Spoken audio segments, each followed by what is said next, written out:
So, I'm not sure if you're even going to be able to hear this or not, but today is Thursday, and I've been working on the last few weeks, coming down here about once or twice a week, and using the softboard just because I've been having issues with takeoffs and everything else. It seems like it's gotten a little bit better. Of course, the waves are really small today. That's what happens.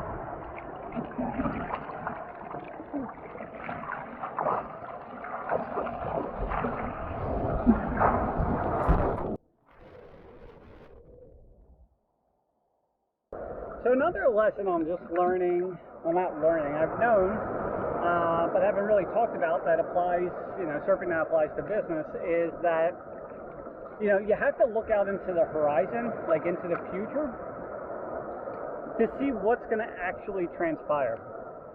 So a lot of times we're stuck in this day-to-day, rat race, hamster wheel of, just getting the work done or whatever else, but we don't take the time to foresee the future. A good example is COVID. Obviously no one thought it was going to be the way it is, but looking back, if I would have seen that, obviously everything started in China. We do get our aluminum in China. This could be decent.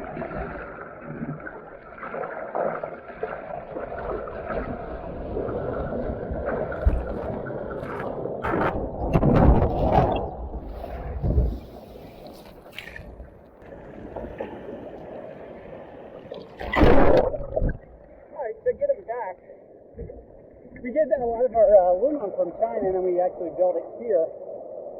And looking back, it was very not smart to not anticipate this and basically order more material, because obviously now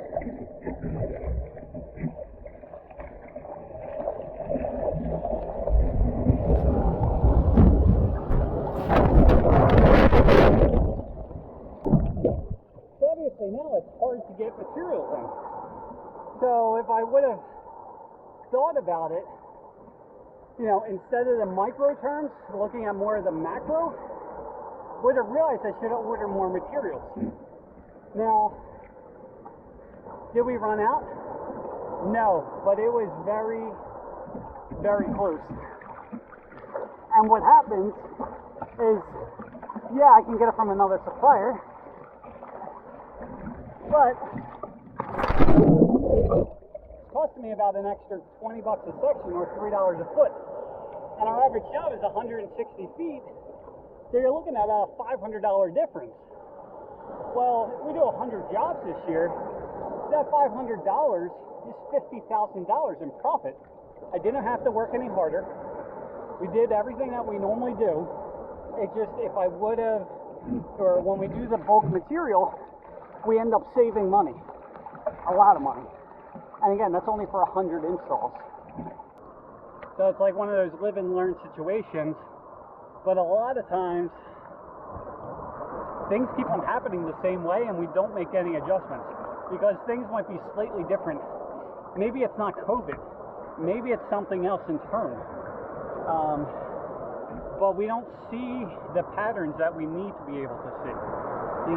The housing market is starting to not crash, but it's getting to its upper limits. Like, that doesn't have much longer. And if we don't foresee the future, it's going to cause massive problems. Obviously right now with a ton of people moving, there's a lot of people buying fences because of it. But as soon as the housing market stops, stock market's not too far behind it, and people aren't going to spend the money that they should be. So if you didn't spend the time to advertise and to market, you're going to be left with a lot of problems where you just don't have your phone ringing. And then what happens is your phone's not ringing, so then you drop your prices to book more jobs.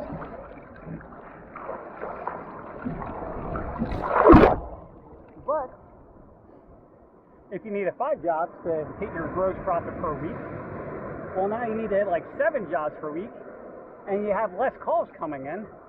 So how do you think that's going to work out? Answer is not too well. So there's just different things you can think about. At the end of the day, running a business in its core, at the core is not difficult.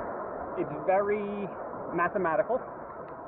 But when you get caught up in the day-to-day and you're not able to analyze this data, or you're not taught how to do simple math within your business, it makes things much, much harder. So that's why you spend the time on the basics, because at the end of the day, and I've had a lot of fault with this as well, is you want to do the fun stuff, you want to do the cool stuff, you want to do the stuff that makes you the money right away. But you need to have the basics down, so that way, you know, just like a building, the stronger the foundation, the more or the taller the building can be.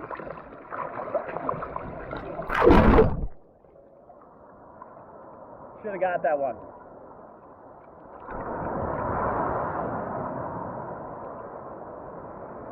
And thinking about that, so the concept they talk about with surfing to catch the waves is basically, I follow the OMBE group, OMBE, and what they talk about is the bus stop. And basically, if you're not at the bus stop, you're pretty much not going to catch the waves. And it's similar to a business, you know, because the bus stop is basically where you're positioned at in the ocean to catch the waves. And if you're not in the right position, well, you're not going to catch the waves, because they're either going to break before you, after you, or like on top of you.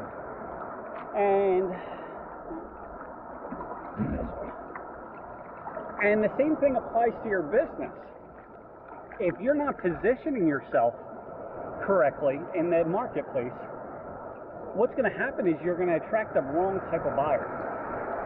So, you know, if you are, and I'm making this mistake as well, or I made the mistake and I corrected it, is, you know, my advertising was basically to get as many leads as humanly possible in the door. And while I'm very, very good at that, the problem is, like, you know, if 100 people reached out, there's probably only 10 people that were our type of customer. And our type of customer, which you do need to figure out, is we're looking for people that are willing to spend more for the customer service and like for the peace of mind knowing that, you know, the project's just going to go the way it's supposed to, so that way they don't have to spend time on it, so they can just get back to the rest of their life. But that was 10 people. The other 90 people just want either the fastest, the cheapest price or whatever it may be, and we're just never going to be the cheapest just because of everything we have in the place. And because I positioned myself in the wrong place, because I put out the wrong type of messages, well, what happened is I got all the wrong people. So, you know, then I need to have like 3 salespeople running and to deal with all these people, but like they have to sort through the 90 people to get to the 10 that are going to be valid buyers. So now I adjust my marketing to reflect that. And so now what's happening is we have less leads coming in. The cost per lead is going up, which scares a lot of people, but the quality of that lead is a hell of a lot better than the other people. So it's just some things to think about. No waves today, sir. Oh, here we go. And sometimes we gotta get in position. Because the peak's here, we want to get max effort.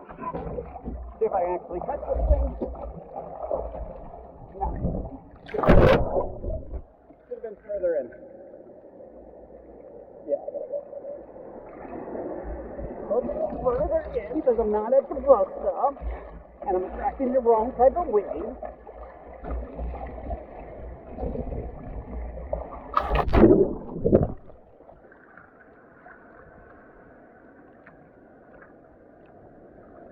And a lot of the business decisions that you do in life, what most of us, myself included, we look at those as concrete decisions that we're making. But in reality, what's happening is it's more like tacking. Okay, so tacking in sailing terms, you know, we basically, you know, from get to point A to point B, like there's no straight, they can't go a straight line because, you know, as a sailboat, like you're using the wind. So obviously the wind's blowing in different directions, and so what ends up happening is for tacking is we have to do the zigzag pattern to get to the final destination. And so yes, we do have to make decisions. Yes, we do have to commit to actions, but we also have to realize and be able to accept that maybe we made the wrong decision. Yeah, I gotta go further in. So we're at the wrong bus stop. And because of that, we're not gonna catch any waves. So we gotta go in. And sometimes you might just be a little off. Other times, you might be from about 50 feet away.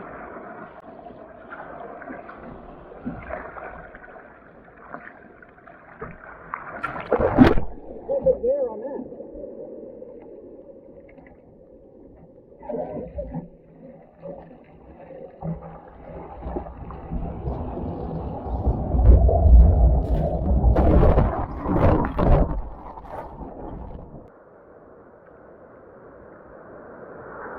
You know, and sometimes you have to just enjoy, take a moment and enjoy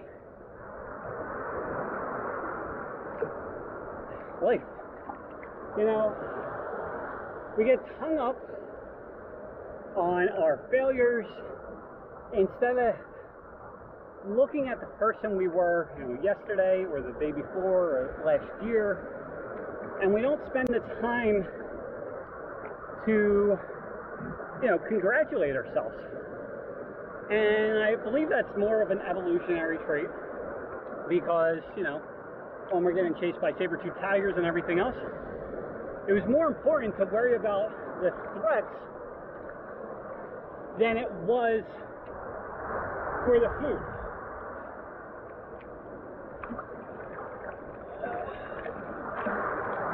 Brushed on.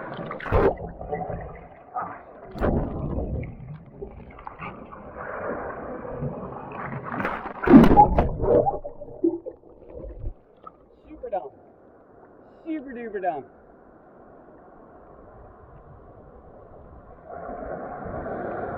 Thought it was going to break on me, and instead it didn't. And that's probably because of the last weekend when I came down here, the conditions were horrible, super rough, no one else out here.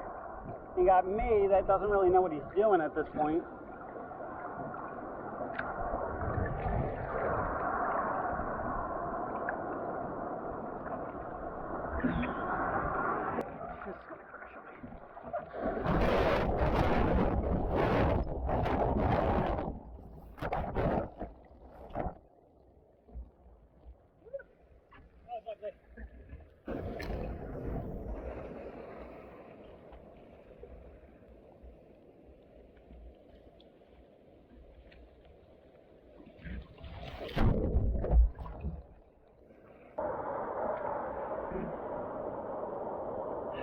Alright, so the other thing I haven't talked about is you have to realize what kind of surfer or what kind of business owner you are and what kind of business you're in. Because basically there's the way I see it, and again I'm just a new surfer, there's two types of position in the water that you're taking. The one is where you can get more consistent waves. They come in much more often, but they are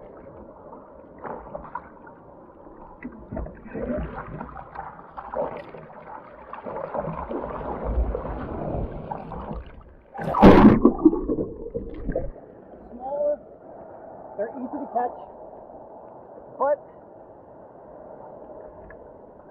the payoff is much lower.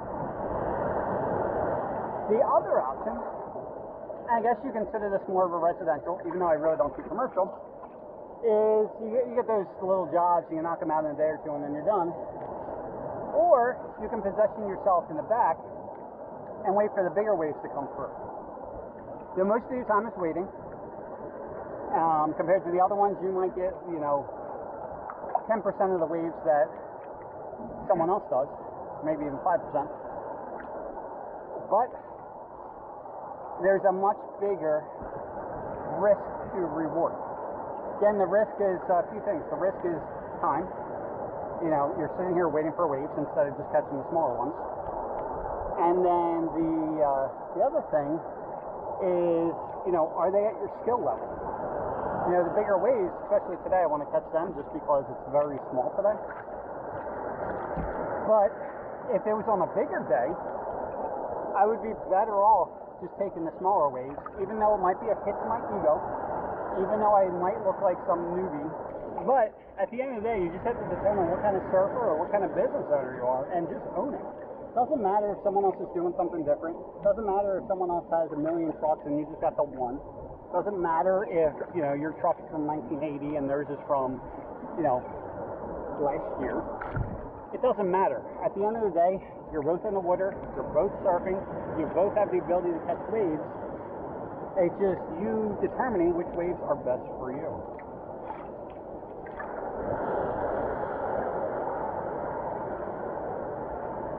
And we got nothing. And also, speaking of another fact, is when you are caught up in the day-to-day grind and you're not really paying attention to your overall pulse of the business, it is very easy to get sidetracked and to get out of position and, get out of your lane. Which, if you look behind me, we originally started through you see to, I guess, my left, or depending on how you're watching this video, there's the pavilion. Actually, there's two behind me. There's the one directly to the right and one to the left. Well, I started at the one to the left, but because of the current, I was pushed over, and the wave situation is different.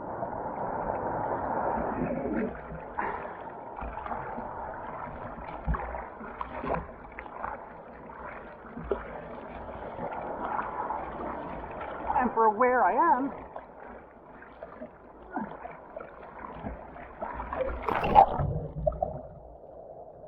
where I was at on the beach wasn't conducive to where I was in the, how far I was out.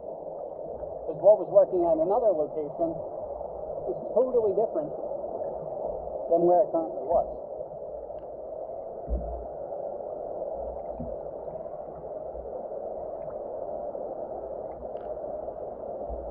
Come on, Wick.